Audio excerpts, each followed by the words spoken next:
Random thoughts. In this video, I'm going to read part of Douglas Jardine's book, The Mad Mullah of Somaliland. This is a book that was published in early 1920s and Douglas Jardine was a senior colonial administrator in British Somaliland between 1916 and 1921. This book is or covers primarily the Dervish Wars. These are wars that were fought by Mohammed Abdille Hassan against the British from 1899 to around 1920. Now, this part that I'm going to read, it tells the story of Emil Kirsch. And I found this story to be very interesting. But again, I need to point out that Douglas Jardine was biased. Of course, he tells these stories in a ways that he tries to either make the British look good or justify the actions of the British. So you need to bear that in mind. But I found this story of Emil Kirsch very interesting. Now, this is a German guy who was sent by Liege Iyasu to Mohammed Abdille Hassan to help him repair things, mostly guns, machine guns, typewriters, and things like that. And his story is interesting, but again, remember, um, Douglas Jardine will always try to portray the British in the positive light and the other or the people they were going against in the negative light, or try to create justifications for the activities of the British. Now, but we are going to read this story. He says the close connection between the Germans and the Turks, Prince Ligiasu, and the Mullah may be judged from the adventure of a certain German named Emil Kirsch, alias Casson. A mechanic by trade, he had traveled extensively in South and East Africa, mending typewriters and other machines. The outbreak of the Great War found him at Djibouti, the capital of French Somaliland. Now, the Great War is the First World War. To avoid internment, he hastened to the nearest neutral country, Abyssinia, where he remained until August 1916. In that month, Ligiasu, who went personal security for his safe return, persuaded him to go to the mullahs Harun Atale on a 5 month contract to make ammunitions and to repair the dervish machine guns and rifles.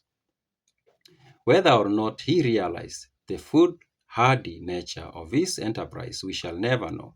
But if he did not, he was very soon to be disillusioned. On his arrival at Tale, he was given quarters in the main fort, where he was held under duress. It appears that the mullah refused to grant him an audience, and that whenever he was in his neighborhood, he used to cover his mouth and nose with his tob that he might not breathe the same air as the white infidel. So Jardine is telling us about this guy being sent by Ligiasu uh, to the to Mohammed Abdullah Hassan to help him repair some stuff. And then Jardine tells us that Mohammed Abdullah Hassan did not want to talk to this guy, even though this guy had been sent to him by his friend Ligiasu to help him repair things for him.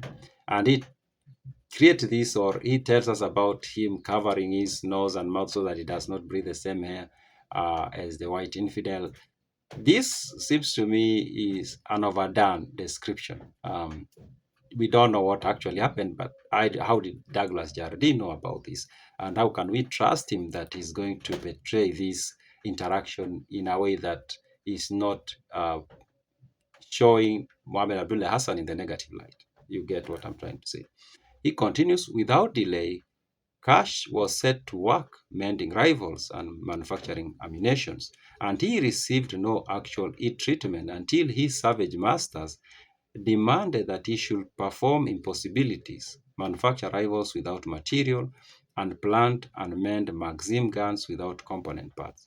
Then perfecting and abuse and eventually flogging were his lot, and subsequently, when he asked to be allowed to return to Abyssinia on the ground that his contract had expired, his request was received not only with threats of mutilation, but ocular demonstrations of the most unspeakable atrocities.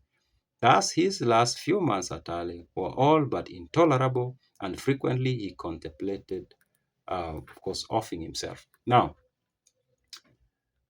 this this story is put in this book for a reason, and is put there to show the reader how Mohammed Abdullah Hassan was such not a good person. I think that's what he's supposed to do. Maybe this actually happened, maybe it did not. I don't know, but it's very suspicious how the story is told, especially considering who is telling the story and the context of the story and the time when the story was told and what else was happening when this story was told. Then the story becomes very suspicious. But we continue with the story. Then it says, finally, he decided on an attempt to escape. Day after day, his shoes were filled with sand to harden his feet by his devoted servant, Hamed, a native of Nyasaland. So this Hamed could be a guy from, could be Malawi, those sides, Zambia, Nyasaland is those sides of Africa. As he realized his tracks would soon be picked up in the desert by the dervishes if he attempted to escape in European footgear. And then one night in June, he let himself down from the fort by means of a long rope, and gambling and grappling iron and working by compass, he headed for the northern coast with the intention of surrendering at the Italian port of Alula. After many days of wandering without food or water, his strength gave out, and he bade his faithful servant leave him and make good his escape if he could. Hamed staggering on for another 3 miles to Anula, where perchance he struck water, with which, without delay, he returned to his master only to find him dead from thirst under the inhospitable thorn bush where he had left him. The story is given as related by Hamed and subsequently confirmed by deserters. Still, the story is suspicious, if you ask me. The story is very suspicious. Maybe there is something of sort that happened, but likely not in the way that Jardine tells it, I'm thinking. Likely there are details that he changed a little bit just to fit the narrative of him being mad. Yeah, those are my random thoughts.